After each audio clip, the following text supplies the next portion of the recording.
ഒരു മകൻ ഒരിക്കൽ അവന്റെ അമ്മയോട് ചോദിച്ചു, മക്കളായി ഞങ്ങളെ വളർത്താൻ അച്ഛനാണോ അമ്മയാണോ കൂടുതൽ ത്യാഗം ചെയ്തത്?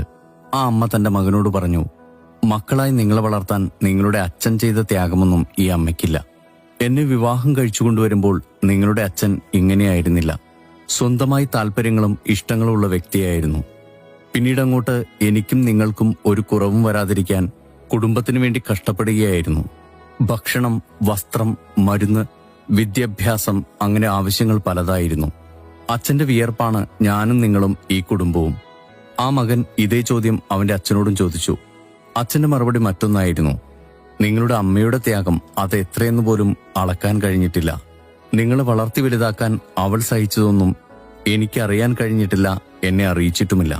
അവളുടെ ക്ഷമയും സഹനവുമാണ് ഇന്നീ കുടുംബത്തെ ഇവിടെ വരെ എത്തിച്ചത്. അവൾക്കുമുണ്ടായിരുന്നു ഇഷ്ടങ്ങളും സ്വപ്നങ്ങളും. എനിക്കും നിങ്ങൾക്കും നമ്മുടെ കുടുംബത്തിനും വേണ്ടി അതെല്ലാം വേണ്ടെന്ന് വെക്കുകയായിരുന്നു. എന്റെ വരവുകൾ അറിഞ്ഞ് അവൾ ചിലവാക്കി.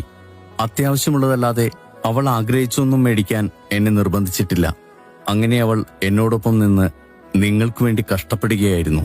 അവളേക്കാൾ ത്യാഗമൊന്നും എനിക്കില്ല. ഇത് കേട്ട മകൻ സഹോദരങ്ങളോട് പറഞ്ഞു, അച്ഛന്റെ ത്യാഗം മനസ്സിലാക്കുന്ന അമ്മയും അമ്മയുടെ ത്യാഗം മനസ്സിലാക്കുന്ന അച്ഛനും ഇവരുടെ മക്കളാകാൻ കഴിഞ്ഞതല്ലേ നമ്മുടെ ഭാഗ്യം. അതെ, പരസ്പരം മനസ്സിലാക്കി ജീവിക്കുക.